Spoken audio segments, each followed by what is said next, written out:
to celebrating our food and telling stories of it. I am Sophie, your host and producer, and this is Our Food Stories, a podcast for us and by us. Episode 25. Have you ever had pea leaf tea? Today's story is brief but filled with so much knowledge in regards to cultivating peas, known as Gobe in Uganda, and the difference between the locally grown kind and the GMO kind.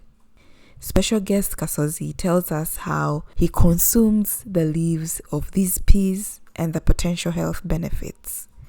Let's get started.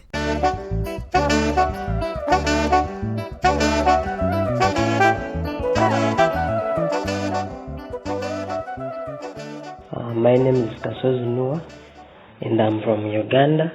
So today I'm going to talk about Gobe. Gobe is a local name. We all refer to the people of Bantu tribe. Buganda, Baruli. So this crop is a drought crop. Let me say like that. But the government has brought in many cultivars, the GMO modified ones, and then also the local ones. So when we talk of the local ones, they are of different kinds. We have the black type, we have the maroon type, we have the molten type. So then also the GMO, they are also now produced in different kinds. But the difference is the GMO is of a smaller size compared to the local ones. So the local ones are a bit bigger and also of a big cotyledon. The distinct features of it is one, stress-free. Can grow in any place, but the other side is it's a fodder crop, so it bears a lot of leaves compared to the beans it produces, but mostly it bears a lot during dry season. So that's when it puts on the beans, because the crop at that time is stressed. So the water levels of it have been reduced, and also the transpiration rate is also high. So that's when it usually bears on the fruits compared to the GMO. So the GMOs, to benefit from them, you have to keep on spraying. So whenever I don't spray, the less you reap from it, because for it it's like by the time it sprouts up from the ground, you have to spray. So by instant, for it it's always affected by pests and diseases compared to the local cultivars. So the local cultivars for them are free, and they are less pest resistant. You can keep on eating from them, mostly the leaves, because the leaves during the rainy season they just keep on growing vigorously. So that's the time when people usually, for us in the dry places, that's when you usually benefit from it, because you can leave it up to the dry season, then by season you start plucking off the leaves.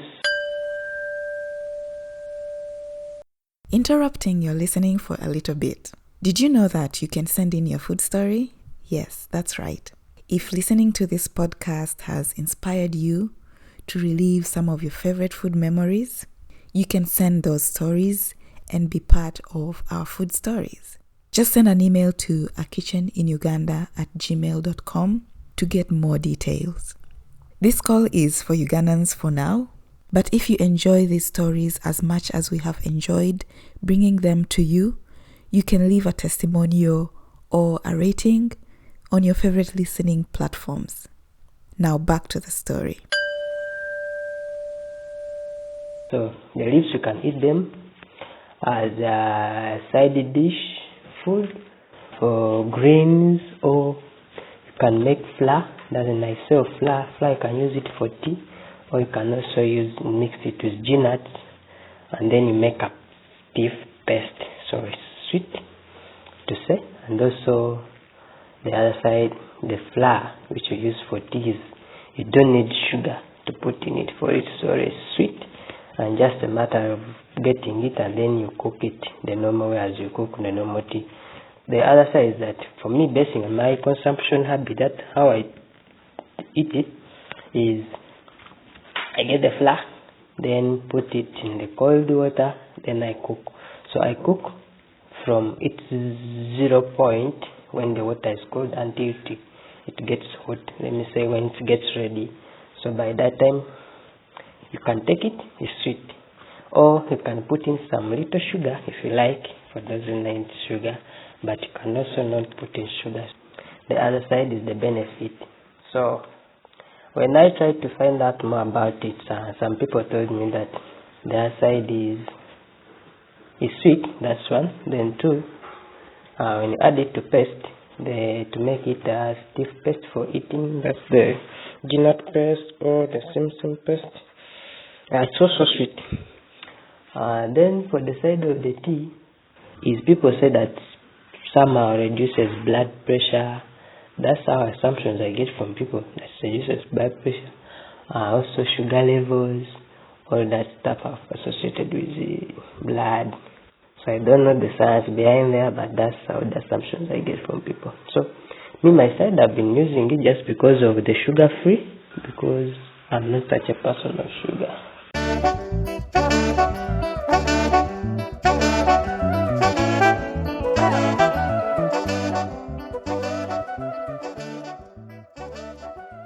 Thank you, Kasozi, for sharing with us about these peas. My earliest memory of bean leaves as greens was when I was about 5 or 6 years. I would watch my mom harvest the tender leaves just before the bean pods started sprouting from the flowers. I know we are all glad to know that pea leaves can be made into flour, which can then be used for tea. Kasozi is doing great work, ensuring that foods like this exist for us to enjoy.